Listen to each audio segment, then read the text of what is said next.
Parfois, la nuit s'approche de notre existence, cherchant à l'engloutir.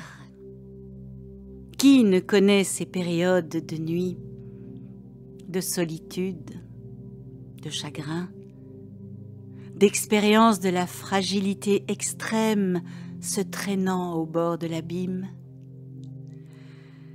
Sans doute faut-il, plus que jamais à ces moments d'invasion de nuit, faire mémoire de la petite musique qu'il est venu jouer sur la terre humaine.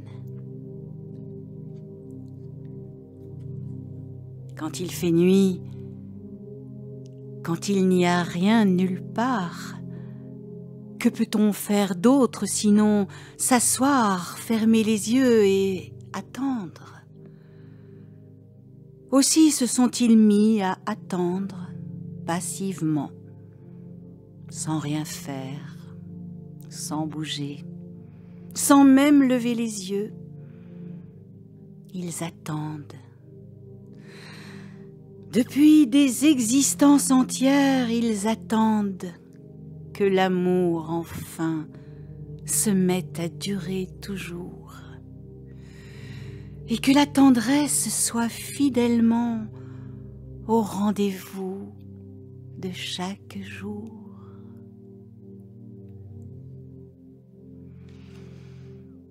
Depuis des jours et des années, ils ne comptent même plus. Ils attendent que la terre soit une table où chacun puisse prendre place et se servir largement au pain quotidien.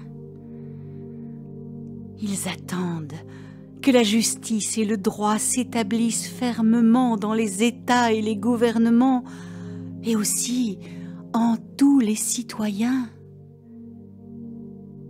Ils attendent que la vie soit meilleure enfin, et surtout que la mort ne passe plus au milieu d'eux en jouant son air triomphant.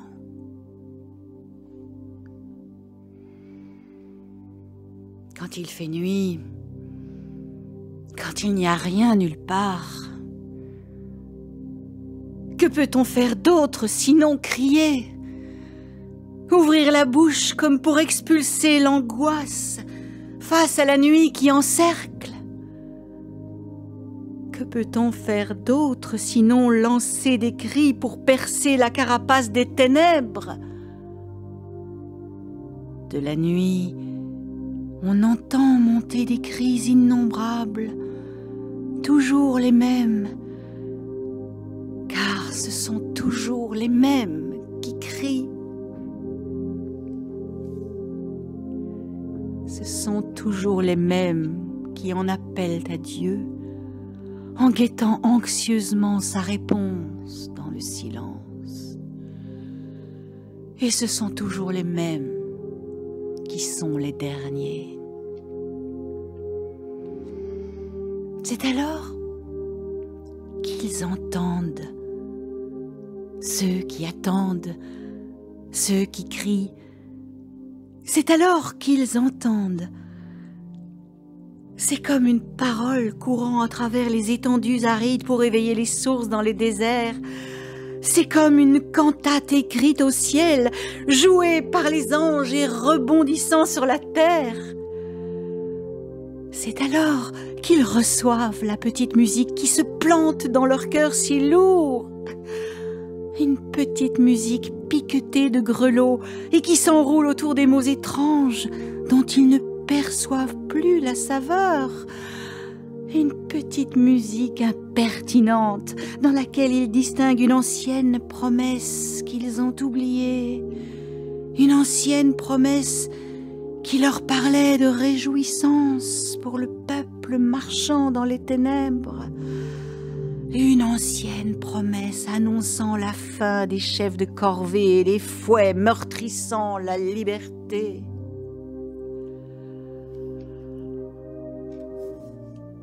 Ils entendent et ils reçoivent, aux confins de leur cœur où tout est brouillé, comme enroulé de brume, ils entendent une parole comme un léger murmure de printemps, tout au fond d'eux-mêmes, où tout est figé, comme pris par les glaces. Ils reçoivent la petite musique. Et ils sont remués, tout pareil à la terre, le jour où se plante la graine. Du fond de leur attente, ils se disent « On dirait une bonne nouvelle. Allons voir, on ne sait jamais. » Dans la nuit, parfois, d'étranges lumières se mettent à scintiller. Alors, lentement, ils se redressent comme après un long sommeil. Ils se relèvent, ce qui est difficile quand on est accoutumé à la prostration et à ne plus rien espérer et à survivre dans la pénombre.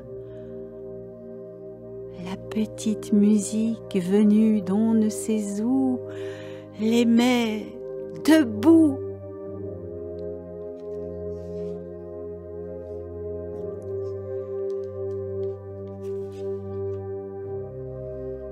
C'est une foule immense qui se met en route, que nul ne peut dénombrer.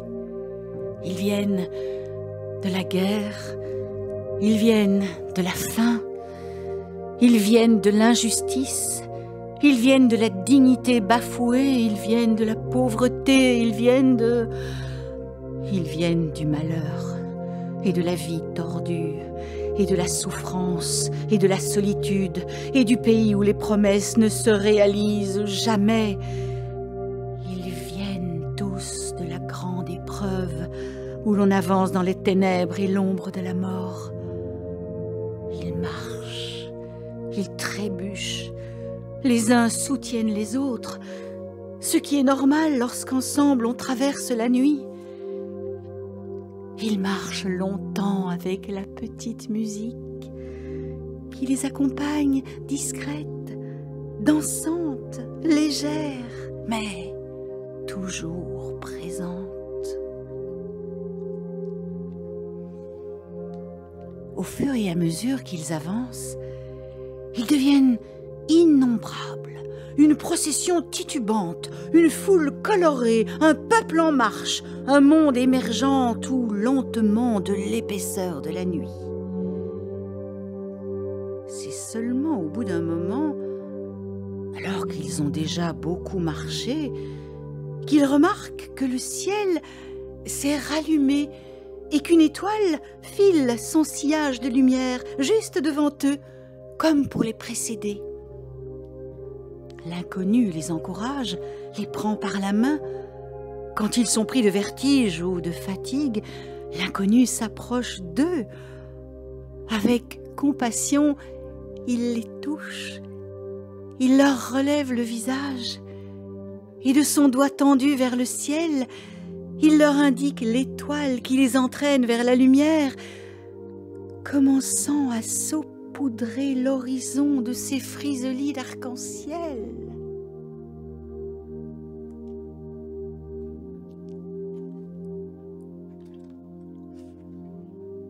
À un moment donné, après avoir longtemps marché, sur une colline toute chauve, il distingue une clarté, une petite lueur qui vacille sur le sombre tissu de la nuit.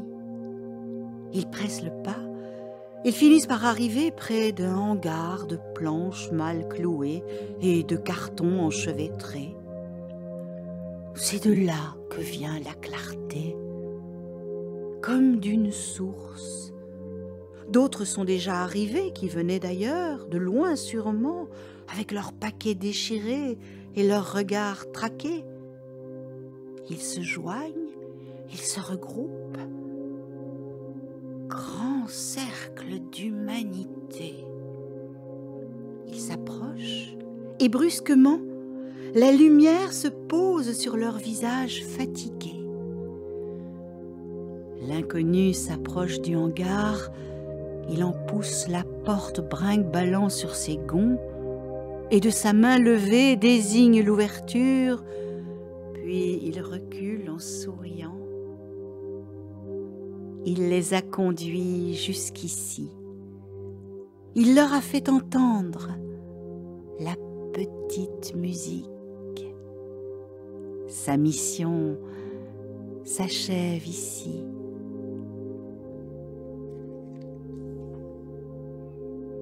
Lentement, ils entrent dans le hangar d'où s'élève la lumière. Le hangar est tout petit et pourtant ils entrent tous jusqu'au dernier. Foule pressée. Et personne ne reste dehors. Il y a de la place pour chacun. Ça ne les a pas frappés sur le moment. Ça leur reviendrait plus tard. Ils entrent.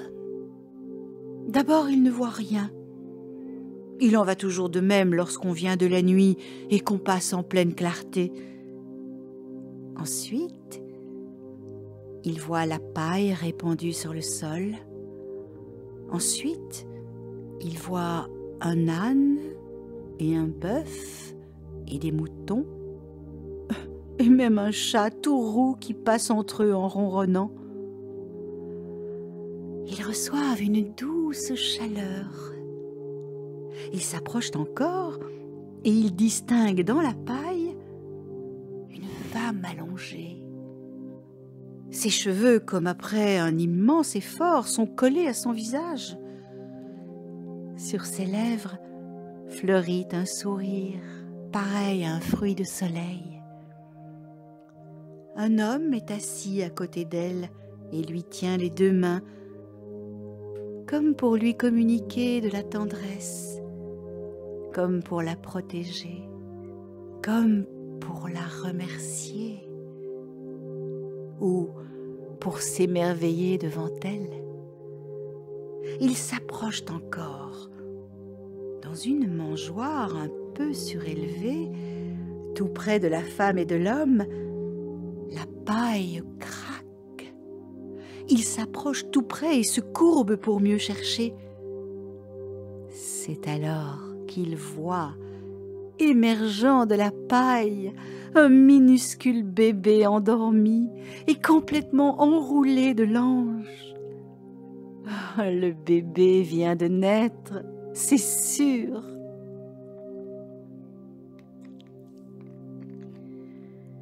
Et, peuple immense, ils se mettent à genoux. Puis, se relevant à tour de rôle, ils touchent l'enfant. Non pas parce qu'ils doutent de sa présence, mais comme pour le caresser et s'imprégner de sa chaleur. Maintenant, nous pouvons repartir. Nos yeux ont vu le salut. Il nous faut l'annoncer à tous ceux qui attendent encore dans la nuit. Alors, en eux, c'est comme un feu brûlant en plein hiver, comme un vent frais en pleine chaleur, comme une ivresse heureuse en pleine tristesse. L'enfant ne parle pas, mais ils l'entendent tous, clairement, distinctement, personnellement, chacun dans sa propre langue. Vous êtes pauvre, vous n'en pouvez plus, vous pleurez, vous êtes malade, vous avez renoncé à l'espoir, vous êtes oublié, vous êtes trompé, vous rêvez d'amour, vous cherchez la justice, vous avez faim et soif. Venez tous près de moi, venez tout près de moi. Si je suis né, si je suis venu dans le monde, c'est pour que vous ayez la joie et que vous l'ayez en plénitude et pour toujours. Venez pour que je vous donne ma vie.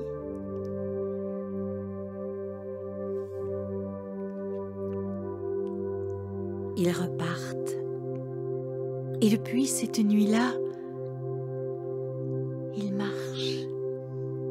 Ils ne sont pas encore guéris, mais en eux, la petite musique déroule sa tenace mélodie d'espérance.